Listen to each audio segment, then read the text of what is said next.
How's it going, everybody? This is Rusty here at FCP Euro, and today we're going to show you how to service the front brakes on your B9 Audi S5.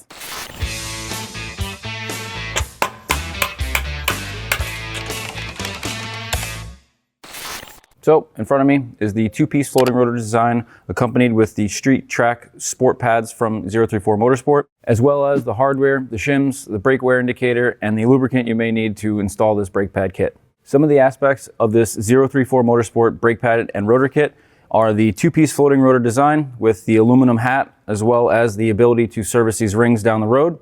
The street sport pads from them have a semi-metallic material with low brake dust as well as low noise, while still retaining good brake coefficient and initial bite.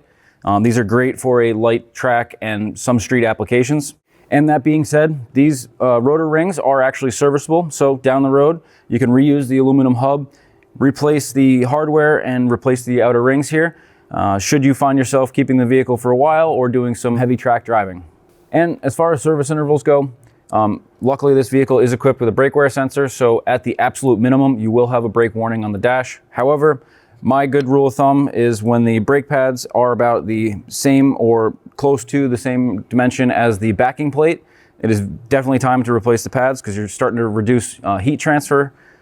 Not only that, the rotors actually have a minimum spec on the outside of them, which is 32 millimeters, and that is the distance between the outside face and the inside face. So as these begin to wear, keep in mind that they do have a minimum thickness in which you should be replacing that outer ring. And if you're considering replacement of your brakes, you may be experiencing a pulsating brake pedal or some light noise. Those are definitely indications that you may want to replace your brakes, and why not go with an upgrade at the same time. Now that we've gone over the parts, let's get into some of the tools you'll need to tackle the job. You're going to need to start to remove the wheel, 17 millimeter, and either a breaker bar or an impact wrench.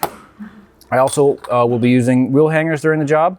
And then once the wheel is removed, you're going to need a 21 millimeter to remove the caliper. And I have a caliper hanger once you get the caliper released. You also may find it nice to have a small pocket screwdriver and or a 90-degree pick to remove some of the harness connectors. And we do use a triple square for some of the bolts on the brake lines. You'll have a T30 for the rotor removal. I have a 3/8 wrench as well as a small pry bar. You may want two of those to reset the caliper. You'll need a torque wrench to go all the way down to 8 Newton meters and all the way up to 200 Newton meters. So we do have a series of 2 different torque wrenches. To get in some of the smaller spots, you may want the smaller one. So you may want a hammer to release the rotor from the hub. Once that's removed, to remove some of the rust, you may need a wire wheel on a drill and or a little wire brush. But that pretty much takes care of the tools you'll need to take care of the front brakes. That being said, let's go ahead and get into it. So, in doing the front brakes, obviously we will have to remove the front wheels. So we're going to go ahead and use a 17 millimeter and an impact gun. Go ahead and remove the wheel bolts. I'm going to use some wheel hangers to make my life a little easier. The next step, grab some sort of a drain pan or some cardboard, something to keep the brake dust from getting all over your garage floor, your driveway, what have you. We're going to go ahead and clean this up the best we can and make sure that we have a clean start to the new brakes. So either some brake clean, some soapy water, and possibly, depending on how bad your brake dust is, you may want to scrub it down pretty good. We're just going to use a couple of rags and some brake clean.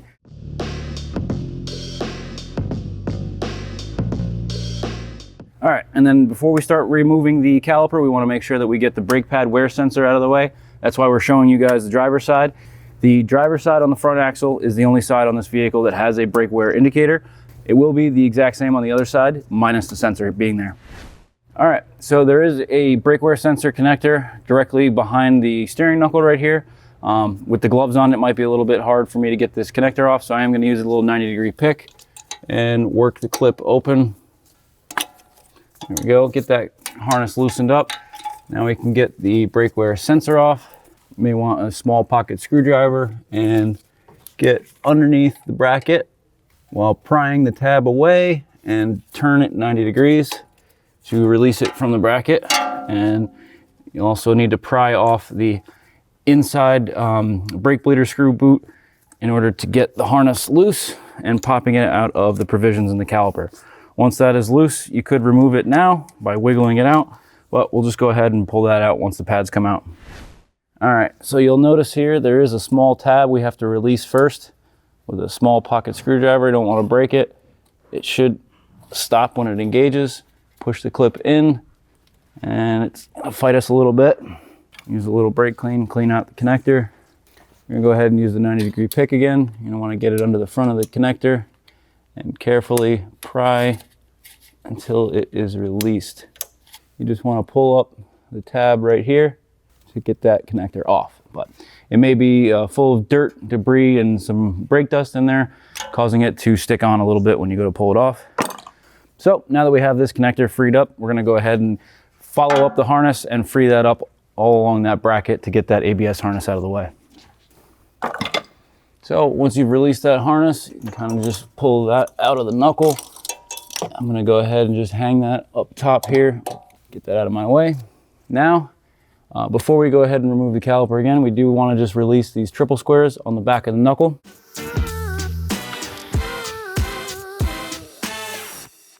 So, got the 2 triple squares out of the knuckle. Make sure that this line is freed up.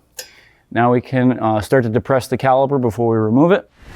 Before we go ahead and remove the caliper, we want to just depress the pistons a little bit to make releasing it just a slight bit easier. So I do have a couple of pry bars here, getting underneath the brake pad backing plate and pushing off the rotor. You just want to pry gently. You'll hear that creaking noise. You can do that top and bottom. And then once you got that freed up, you can come around to the back side and do the same thing, pushing the inner pad away from the rotor here. It's a little tight back here, so you may just have to kind of get your screwdriver in there and twist. Trying not to chip the caliper paint either. All right, once we get a little bit of space in there, I'm gonna leave the screwdriver in here, keeping that inner pad as far back as it'll go, and do the outside one more time. This will ensure that we don't have much travel left once we go to reset the calipers. This will also make the caliper a lot easier to remove. So with that said, let's go ahead and remove the 21mm bolt on the inside of the knuckle.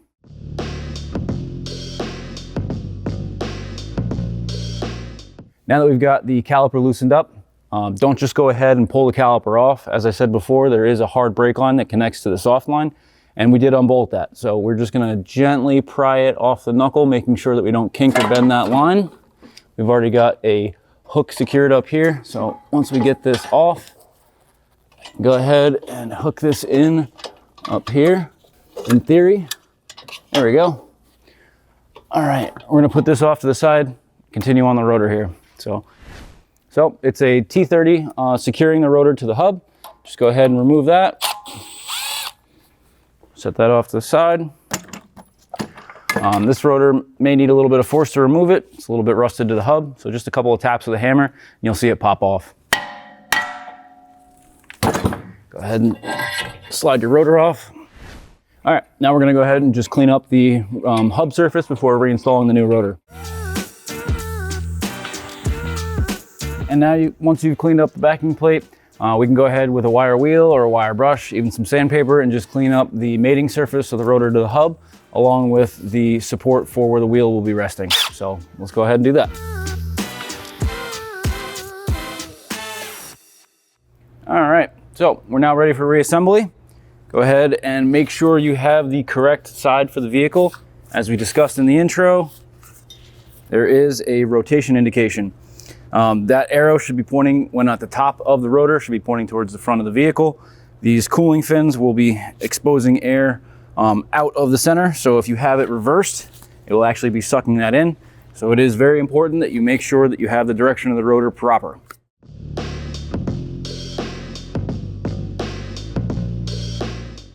All right, now we're ready to go ahead and continue with the caliper, replacing the pads, replacing the shims, and lubricating those as well. So we're gonna go ahead and bring the car back down, and we will go ahead and replace those pads now.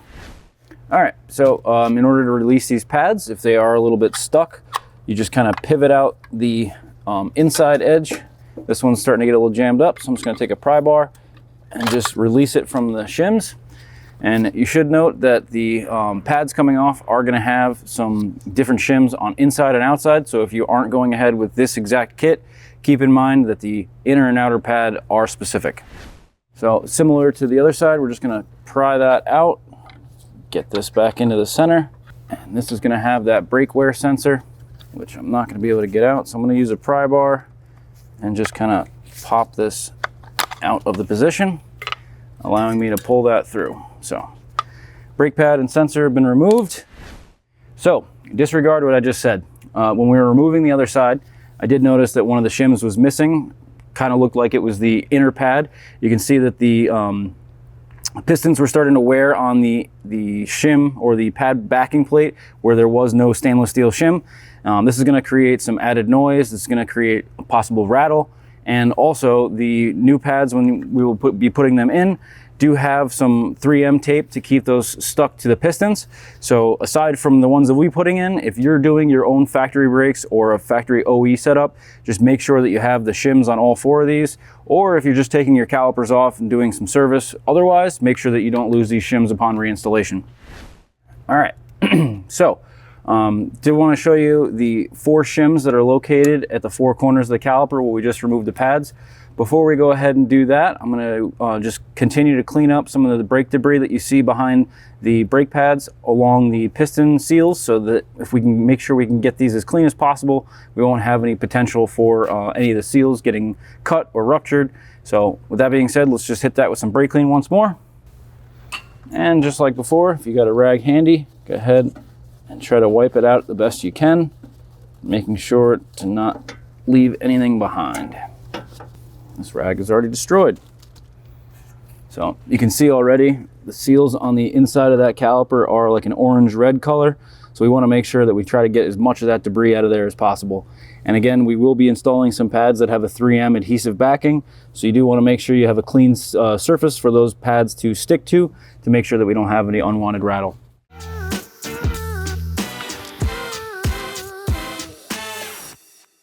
It's pretty good. It's going to give us a good sealing surface for the pads. You don't have to go crazy. Obviously, we could sit here all day and making these pads or these calipers look absolutely spectacular, but car's going to get driven, car's going to have to get cleaned. So in the beginning of the video, you saw that we were using a pry bar to push the pads away from the rotor. That's going to help us here now, because now we have ample room to put our hands in there. Being that these are 6-piston calipers, they do have the ability to be pushed in by hand. With having such a small diameter piston, you are able to kind of reach in there and push them in one by one. And then same thing on the other side. You can kind of work around and just push them in with 2 fingers or 2 thumbs, making sure that they're all evenly seated. And honestly, this is almost easier than a cumbersome caliper piston depressor, although you could certainly use that as well. I've successfully pushed the pistons back with my hands. So now that we've got them cleaned up, we've got the pistons pushed back in the caliper, go ahead and remove the shims. We'll continue cleaning that up before we install the new shims, and we're almost ready to test drive. All right, to remove these, simply with a pocket screwdriver or a pick or some sort of small pry bar, get in underneath the shim and the brake caliper and pry it out. And so what I was doing was prying underneath this to pull it out. When you go to reinstall it, you do want to kind of get this leading edge in there and push that up into the caliper. So we're going to go ahead and pull the rest of them off.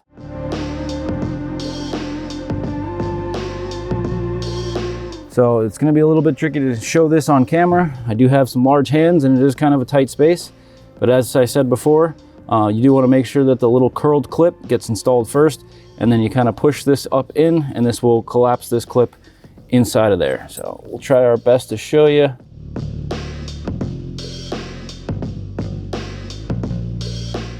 Shims are in. We've cleaned everything up. Now we're ready for the pads. So before we go ahead and install the pads, there is some assembly required. We do have these shims here. Just got to go ahead and, with my gloves on, it is a little difficult, so I'm going to use a blade, peel the backing off. And easier said than done. There we go. All right, get the backing off. It does have 4 locating holes, which will match up to the 4 locating pins on the brake pad itself, leaving one side with the covering still on, so you can still move the pads around. Get those pins lined up. All right. So once you've installed the adhesive shim on the back of the 034 Motorsport pad, we're going to go ahead and install the titanium shim that they also supply. If you have removed the pads from the vehicle and they were the OEM version, They will come with a shim that is removable. These are not replaceable separately. So as long as you have all four, you can also reinstall these. They do fit similarly to the 034 Motorsport shims. They just clip onto the pad. However, these will give you a little bit of reduced heat transfer into the caliper, covering a little bit more of the pad when compared. So we're going to go ahead and install these shims as part of our DIY here today. So just go ahead and remove the cardboard backing. You may need to use a pocket screwdriver or a pick. Pull that up and away. And then you're going to be lining up the two holes on the inner dowels. The two top ones will be on the outside of the shim.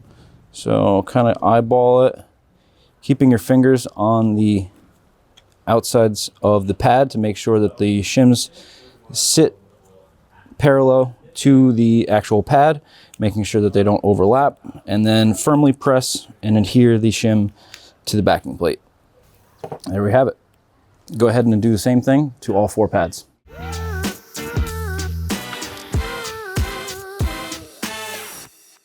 I would like to mention, you'll notice that the pins kind of rest on the top end of the holes cut out in order to line these up perfectly.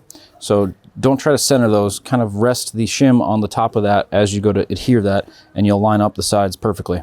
And now that the shims are adhered to the pads, let's go ahead and install these into the calipers. So depending on which hardware kit you have, some of them may include the caliper shims on the back here. These spring clips allow the pad to retain force against the caliper. So if yours are bent or worn out or even missing, this is a good little DIY for replacing these specific shims. Just take a small screwdriver and pry up, kind of get it underneath there, and you can kind of just do a 90-degree twist, if you will, allowing that to release from there. Watch your eyes. Once you've released that clip, you can kind of push from behind, getting it out of the way. Just for the purposes of showing you the installation, I'm just going to reinstall this one for you. So there is a locking tab here. We're going to push that one in last. We're going to put this one in first. And simply like that, the brand new ones will probably be a little bit stiffer, but you do want to make sure that it is as centered as it possibly can be, and it is securely re-engaged after reinstallation. And again, we're just going to clean these up and reuse these ones for our purposes. And now, before we go ahead and install these pads, let's put a little bit of lubricant on the contact points to ensure that they have an extended service life. You're just going to put a tiny bit of lube, not too much, ensuring that you don't get any on the pad material. And you can take your finger and kind of just work it into the spots. We're going to make sure that we get all three corners of this tab here, and as well as these little blocks on the back of the main pad here. Again, you don't need too much, just enough is more than all right. We should make mention that there are inside and outside pads on this vehicle, so make sure that the sensor is facing down towards the bottom on the driver's side, making sure that you have clearance to install that sensor once the pad is reinstalled. So we're just going to go ahead and install our pad at a little bit of an angle, leading into the caliper, pushing on the pad and compressing the springs while you're installing it. So making sure that the shims don't overlap. We're dragging right here. You can see there's a little bit of a witness mark there. Just going to readjust those shims and reinstall.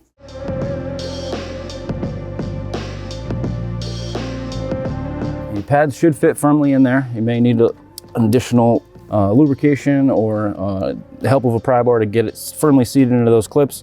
But I would like to note that you should not try to take these clips out and make it any more easy to get those pads in there. If you deform those clips or anything, you could have a pad rattling around. You could create some unwanted squeaks and rattles. So that being said, let's go ahead and install the outer pad as well.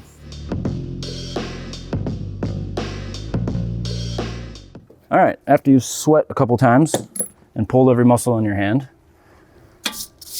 make sure that you don't have any grease on the pad surface.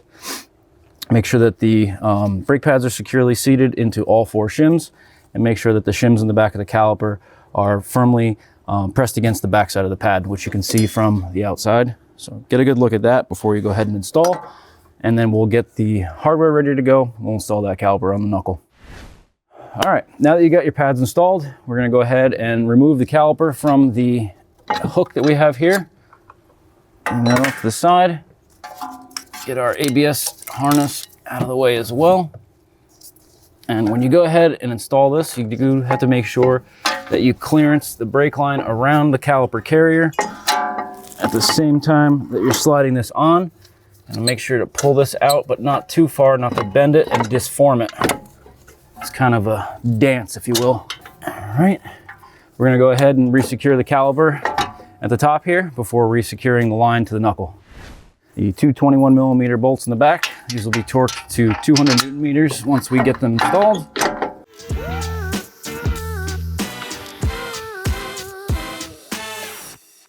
All right, now that the caliper is secured, we can go ahead and button up the hard line in the back as well as the ABS harness and install that brake wear sensor. Just make sure that these are started by hand. They are easy to cross thread because you do have to bend the line a little bit to get it out and around. So you may have to bend it back into place to get it to line up again, but manipulate it slightly just to get the holes to line up for the bracket, and then feed everything in by hand before you put a wrench on it. So we've torqued down the caliper. Now we're gonna get back to where we had hand tightened the bolts on the carrier knuckle. We're gonna go ahead and just torque those to 20 Newton meters. All right, so we've got our ABS harness out of the way. And before we reattach that, we are gonna install our sensor. This sensor is installed in a certain direction. You want the wires facing the rotor so that once those wires touch that rotor, it'll break the loop on the circuit here. That will then illuminate the warning on the dash, letting you know that you do need front brakes. So with that being said, with the wire facing, you're gonna install it into the notch here. Get the light here. You can see there's a little provision here, and you do wanna make sure that that is lined up with the pad to the caliper. If you had the pads reversed, this notch may be up here, and then you're gonna have to stretch this around there, and then that sensor may actually contact the wheel. So you really wanna make sure that the inner pad has that provision at the bottom of the caliper when installing. And then just go ahead and click that into place. Your wire will then fall into the caliper there. And once you get that secured in there, follow up the caliper, getting the line into the next little groove here. Once you've got that, you're gonna go up under the brake line, making sure that you secure it into the inner bleeder screw. Get that inner bleeder in there. That's taken care of there. Now, kick that back down. And you want to make sure that this tab here locates in this pin. So slide that in at about 90 degrees, pulling down on the tab slightly, not breaking that tab, and you'll get a click to engage that. Making sure that it is still secured in the pad as well as the caliper leading up to the bleeder screw, making sure your sensor is secured up here. Now we can go ahead and reinstall the rest of the ABS sensor. So put that behind the caliper carrier. There we go, get that secured. Right here is our brake wear sensor. Get that secured. Following that down, making sure it's not twisted or misrouted. Click that into place, engage the red lock tab.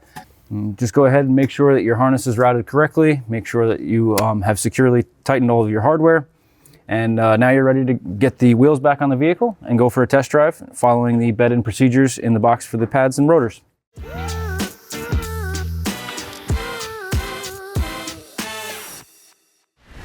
All right, we have now successfully replaced the front brakes on our B9 Audi S5.